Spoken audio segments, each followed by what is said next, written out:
आखिर चंद्रयान 3 इतना स्लो क्यों है? क्या ये कछुए की चाल से चांद पर कभी पहुंच पाएगा या फिर चंद्रयान 3 फेल हो जाएगा? चंद्रयान 3 इस वक्त कहां पर है और ये चांद की सतह पर कब तक पहुंच जाएगा?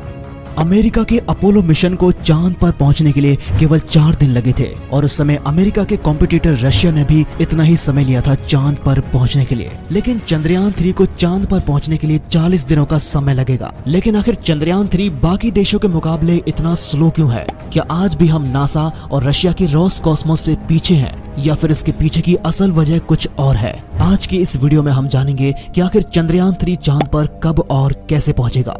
आखिरकार भारत का चंद्रयान 3 14 जुलाई 2023 को दोपहर 2:35 पर श्रीहरिकोटा से लॉन्च हो चुका है, जिसके लिए इसरो के वैज्ञानिक और हर भारतीयों को बेसब्री से इंतजार था, ये सोचकर कि भारत चांद पर इस बार अपना तिरंगा फहराएगा। लेकिन चंद्रयान 3 का मिशन पूरा होने तक और चंद्रयान 3 का चांद पर कदम रखने के लिए हमें 40 दिनों का इंतजार करना पड़ेगा, जो कि आज की टेक्नोलॉजी के मुकाबले काफी ज्यादा है। जबकि आज से 50 साल पहले अमेरिका का अपोलो मिशन चांद पर मात्र 4 दिनों में ही पहुंच गया था। यहाँ तक कि सोवियत यूनियन ने भी मात्र 34 घंटों में अपने ल्यूनार 2 मिशन को अंजाम दे दिया था और चांद पर उसे सफलतापूर्वक उतार दिया गया था। 20 जुलाई 1969 को नासा के अपोलो 11 मिशन में नासा का पहला मैन मिशन था, जिसमें पहली बार किसी इंसान ने चांद पर कदम रखे थे और इसे अंजाम देने में मात्र 4 दिन 6 घंटे और 45 मिनट का समय लगा था। तो फिर चंद्रयान 3 को चांद पर पहुंचने के लिए 42 दिनों का समय क्यों लग रहा है? जबकि आज से 50 साल पहले नासा ने जिन कंप्यूटर का इस्तेमाल करके कम्युनिकेशन किया था, उनकी प्रोसेसिंग और एबिलिटी बाद में किए गए वीडियो गेम से भी काफी कम थी। उसके बावजूद भी आखिर इस मिशन को 4 दिन में अंजाम कैसे दे दिया गया और आज इसरो को इतना समय क्यों लग रहा है? दरअसल इसका कारण रॉकेट की डिजाइन, इस पर कितना खर्चा हुआ है और स्ट्रेटेजिक डिसीजन पर डिपेंड करता है। अपोलो मिशन के लिए नासा ने एक super heavy lift launcher Saturn 5 rocket का यूज किया था, जो कि उस समय का काफी शक्तिशाली रॉकेट था। इसके लिए नासा ने 1300 करोड़ रुपए का खर्च किया था, यानी कि आज के समय 8500 करोड़ रुपए। नासा के इस मिशन ने इतिहास रच दिया था और इंसानियत ने अंतरिक्ष में एक कदम रखा था, जो कि 3,80,000 किलोमीटर जितना बड़ा है। लेकिन दोस्तों चंद्रयान 3 में इससे कहीं ज्यादा खास है, जो इसरो और भारत को अंतरिक्ष में कई कदम आगे पहुंचा देगा। और इसरो पूरी दुनिया में एक बड़े कारनामे के लिए जाना जाता है कि ये कम बजट में बड़े कारनामे करने की क्षमता रखता है, जिसके मुरीद दुनिया के सबसे अमीर शख्स एलोन मस्क भी है। तो ऐसे में इसरो का प्लान क्या है और क्यों चंद्रयान 3 को इतना समय लगेगा? तो दोस्तों इस मामले में इसरो की प्लानिंग कुछ अलग है, जिसमें सबसे पहले चंद्रयान 3 को पृथ्वी की ऑर्बिट में डिप्लॉय किया जाएगा और धरती की ग्रेविटी को बेवकूफ बनाते हुए इसे कम फ्यूल के खर्चे में आगे पहुंचाया जाएगा। चंद्रयान 3 को पृथ्वी की ऑर्बिट में डिप्लॉय करने के लिए LVM-3 रॉकेट का इस्तेमाल किया गया है और ये रॉकेट 640 टन से भी ज्यादा वजन को उठा सकता है।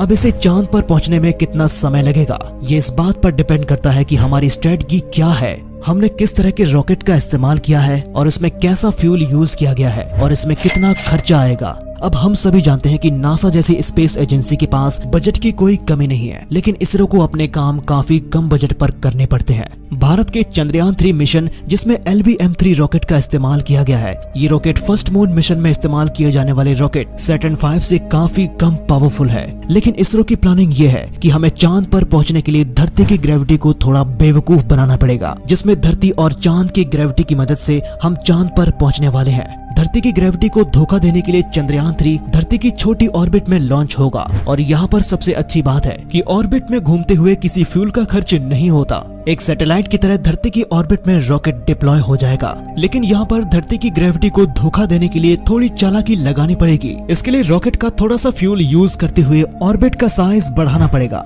इसके बाद धीरे धीरे पहले से बड़े ऑर्बिट में रॉकेट घूमता रहेगा और धीरे धीरे करके रॉकेट अपने ऑर्बिटिंग साइज को बढ़ाता रहेगा। ये रॉकेट धरती की ऑर्बिट में 22 दिनों तक धरती का चक्कर लगाता रहेगा और ये तब तक ऑर्बिट करता रहेगा जब तक ये उस स्टेज में न आ जाए जब वो थोड़े से ही थ्रस्ट में धरती की ऑर्बिट को एस्केप करके चांद की तरफ बढ़ना शुरू कर देगा। इस प्रोसेस में एक पावरफुल थ्रस्ट रॉकेट को चांद की डायरेक्शन में भेज देगा और इसके बाद की यात्रा को मात्र 5 दिन का समय लगेगा। यानी धरती ग्रेविटी को एस्केप करके आगे के रास्ते को मात्र 5 दिन में ही कवर कर लेगा। इस दौरान अगर चंद्रयान पर लगातार थ्रस्ट ना भी लगे तो भी ये अपना इंजन चालू किए बगैर चांद तक पहुंच जाएगा, जिसमें फ्यूल का खर्चा ना के बराबर होगा। इसे आप एक बेहतरीन एग्जाम्पल से समझ सकते हैं, जैसे कि जब हम किसी बाइक को पुल पर चढ़ाते हैं तो उस समय बाइक को जोर लगाना पड़ता है और फ्यूल भी खर्च हो जाता है, लेकिन जब बाइक को पुल से उतरना होता है तो बाइक का इंजन बंद करके भी हम पुल से नीचे उतर सकते हैं, जिसमें फ्यूल की भी बचत हो सकती है। लेकिन रॉकेट को धरती की या फिर चांद की ऑर्बिट में घूमना काफी आसान है और इसमें बिना किसी फ्यूल के खर्च के भी ऑर्बिट का चक्कर लगाया जा सकता है।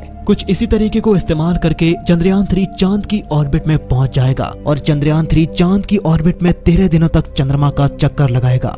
अब बस चांद की ग्रेविटी को धोखा देते हुए ऑर्बिट को कम करते जाना है और उसके बाद प्रपल्शन मॉड्यूल से विक्रम लैंडर को चांद की सतह पर लैंड करवा दिया जाएगा। इसलिए चंद्रयान 3 को धरती से लॉन्च होने के बाद चांद तक पहुंचने में पूरे 42 दिनों का समय लगेगा। लेकिन ये तरीका नासा के सभी मिशन से काफी ज्यादा अच्छा है, क्योंकि यहाँ पर सबसे मजेदार बात ये है कि भारत के चंद्रयान 3 का बजट केवल 600 करोड़ रुपए है, यानी कि नासा के मिशन मून से आधे से भी कम। यहाँ तक कि कई मूवीज का बजट भी इससे कहीं ज्यादा होता है और भारत की आदि पुरुष मूवी का बजट भी 600 करोड़ रुपए से ज्यादा है। लेकिन सबसे इम्पोर्टेंट और खतरनाक है चांद पर सॉफ्ट लैंडिंग करवाना, और इस बार चांद पर सॉफ्ट लैंडिंग करवाने के लिए इसरो ने कुछ स्पेशल किया है।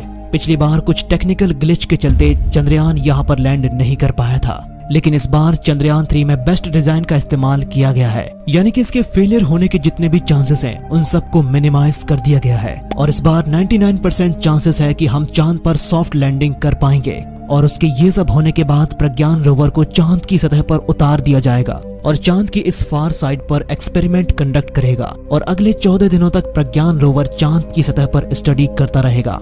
अब बात करते हैं कि आखिर चंद्रयान 3 इस वक्त कहां पर है। तो जैसा कि हमने बताया कि चंद्रयान 3 धरती की ऑर्बिट में करीब 22 दिनों तक चक्कर लगाता रहेगा। अब जैसा कि हम जानते हैं कि चंद्रयान 3 14 जुलाई को लॉन्च किया गया था, तो इसका मतलब ये रॉकेट अभी भी धरती के चारों ओर ऑर्बिट कर रहा है। इसके चांद पर कदम रखने की तारीख और समय के बारे में इसरो के चीफ एस सोमनाथ ने बताया है कि अगर सब कुछ सामान्य रहा तो चंद्रयान 3 23 अगस्त के आसपास चंद्रमा की सतह पर कदम रखेगा और चांद पर लैंड करने का समय भारतीय समय अनुसार शाम 5:47 होगा। अब चांद की जिस जगह पर चंद्रयान 3 के विक्रम लैंडर को लैंड करवाया जाएगा, ये चांद की सबसे भयानक जगह मानी जाती है, क्योंकि यहीं पर चंद्रयान 2 का मिशन पूरा होते होते फेल हो गया था और चंद्रयान 2 के लैंडर के साथ इजराइल का बराशित लैंडर भी यहाँ पर उतरने से पहले ही क्रैश हो गया था। इसे चांद की डार्क साइड भी कहा जाता है। लेकिन दोस्तों सवाल आता है कि आखिर चांद की डार्क साइड पर क्या पाया जाता है कि वहाँ पर कोई भी लैंडर आसानी से लैंड नहीं कर पाता और इस जगह को अभी तक किसी भी वैज्ञानिक ने नहीं देख पाया है। इसे जानने के लिए आप जरा इस वीडियो को देखो, इस वीडियो को लाइक करें और ब्रह्मांड से जुड़े ऐसे ही रहस्यों के बारे में जानने के लिए कीमती स्पेस को सब्सक्राइब करें। चांद की डार्क साइड के बारे में जानने के लिए आप इस वीडियो को जरूर देखें। चलिए हम आपसे मिलते हैं चांद की डार्क साइड पर।